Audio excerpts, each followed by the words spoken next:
Bien, vamos a ver en este video cómo realizamos el cálculo de lo que hemos visto en las clases anteriores de dilatación lineal, en los videos anteriores. ¿Cuándo tenemos dilatación lineal? Si nosotros refrescamos un poquito lo visto anteriormente, tenemos tres tipos de dilatación: dilatación lineal, superficial o volumétrica.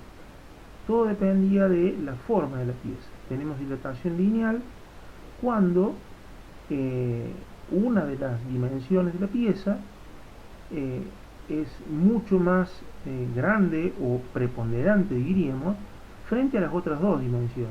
Es decir, cualquier pieza tiene tres dimensiones: largo, alto y ancho. Tenemos dilatación lineal cuando la pieza es mucho más larga que ancha y alta, ¿sí?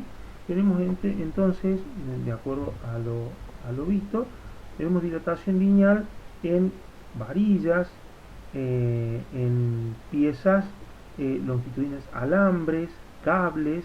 En esos casos tenemos dilatación lineal. En este caso tenemos una pieza de longitud inicial L0 a una temperatura T0. Es decir, por ejemplo, una temperatura ambiente, medimos la pieza y encontramos que la longitud de la pieza es L0. Aumentamos la temperatura, pasamos de la temperatura T0 a la temperatura TF, temperatura final, y observamos que como consecuencia de este aumento de temperatura, las dimensiones de la pieza se modifican. Es decir, pasamos de una longitud inicial L0 a una longitud final más larga, en este caso porque hemos aumentado la temperatura, con lo cual existe una diferencia entre las longitudes final e inicial.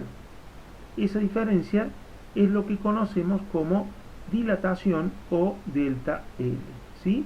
La diferencia entre la longitud final de la pieza y la longitud inicial de la pieza es delta L o dilatación. Si la temperatura aumenta, es decir, si la temperatura final es mayor que la temperatura inicial, por ejemplo, comenzamos la experiencia a 20 grados centígrados y finalizamos la experiencia a 50 grados centígrados, en este caso la temperatura aumentó, la longitud de la pieza va a aumentar y llamamos a este fenómeno dilatación.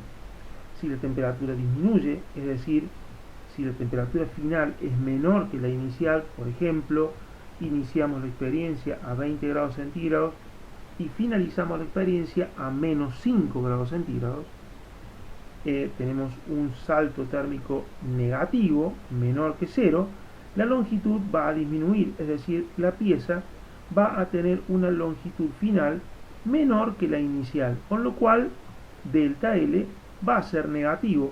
A este fenómeno físico le llamamos contracción.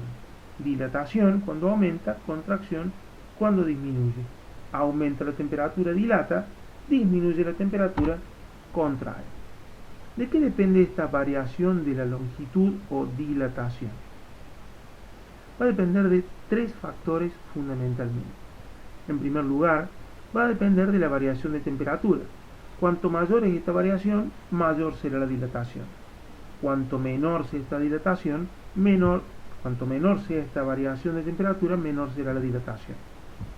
Depende también de la longitud inicial de la pieza. Si la pieza es más larga, mayor será su dilatación.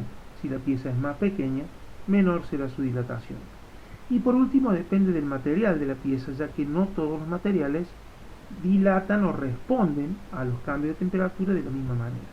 Esto se debe a que no todos los materiales tienen la misma estructura molecular. Cada material se caracteriza por lo que se denomina coeficiente de dilatación lineal, que llamamos alfa o que identificamos con la letra griega alfa. ¿Cómo calculamos la dilatación de un cuerpo? Como vimos recién, la dilatación de un cuerpo depende de tres factores: la longitud inicial, el salto térmico y el coeficiente de dilatación térmica. El salto térmico, delta T, es la temperatura final menos la temperatura inicial. Y la dilatación, delta L, es la diferencia entre la longitud final y la longitud inicial. Esta es la expresión matemática que nos permite calcular la dilatación que va a sufrir un cuerpo. Repetimos, delta L, o sea, variación de longitud, igual al producto de la longitud inicial por la dilatación térmica o el coeficiente de dilatación por el salto térmico o variación de temperatura. ¿Cómo obtenemos el coeficiente de dilatación? Cada sustancia tiene un coeficiente de dilatación diferente. Por ejemplo, el hierro tiene un coeficiente de 23,4 por 10 a la menos 6, 1 sobre grados centígrados. Esa es su unidad. La unidad en la cual se mide el coeficiente de dilatación es 1 sobre grados centígrados, es decir, es la inversa del grado centígrado. El aluminio se mide en 44,8 por 10 a la menos 6, 1 sobre grados centígrados. El cobre, 33,4 por 10 a la menos 6, 1 sobre grados centígrados. El vidrio, 14,6 por 10 a la menos 5, 1 sobre grados centígrados. Observemos que en la tabla todos tienen diferentes valores. Vamos a observar que el elemento que mayor dilatación tiene es el plomo, 54,6 por 10 a la menos 6, y el que menos dilatación tiene es el vidrio, 14,6 por 10 a la menos 5. Para poder entender esto definitivamente, vamos a hacer un ejemplo de cálculo. En cierta ciudad se encuentra un puente de acero de 2 kilómetros de longitud. Estos 2 kilómetros de longitud se miden cuando la temperatura es de 20 grados centígrados. Determinar la dilatación que sufrirá el puente si la temperatura en un día de mucho calor alcanza los 38 grados centígrados. Vamos a recurrir a nuestra expresión matemática sobre la dilatación lineal. La expresión matemática nos dice que la dilatación es el producto de la longitud inicial, ¿cuánto mide el puente inicialmente? 2 kilómetros de longitud, multiplicado por el coeficiente de dilatación, que si observamos en la tabla, vemos que el coeficiente de dilatación del hierro es 23 por 10 a la 6, 1 sobre grados centígrados, se indica de esta forma, grados centígrados elevado a la menos 1. Entonces, longitud inicial 2 kilómetros, alfa 23 por 10 a la menos 6. Delta T es la variación de temperatura. ¿Cómo varió la temperatura?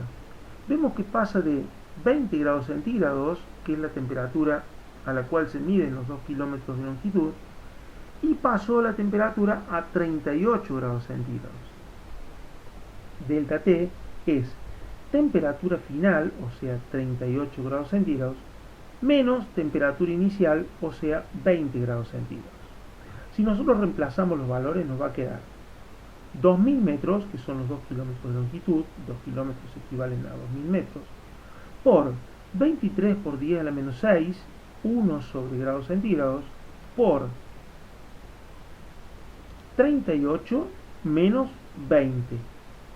Si nosotros operamos matemáticamente, encontramos que la dilatación producida es de 0,82 metros, es decir, 82 centímetros de dilatación. Si ustedes se imaginan, 82 centímetros es un poco más de medio metro. La dilatación es muy importante. Está bien que se trata de un puente de 2 kilómetros de longitud, pero igualmente observen, fíjense ustedes, si no tuviésemos en cuenta dilatación y el puente sufre esta variación de temperatura, cuando dilata se rompería toda la estructura que soporta el puente.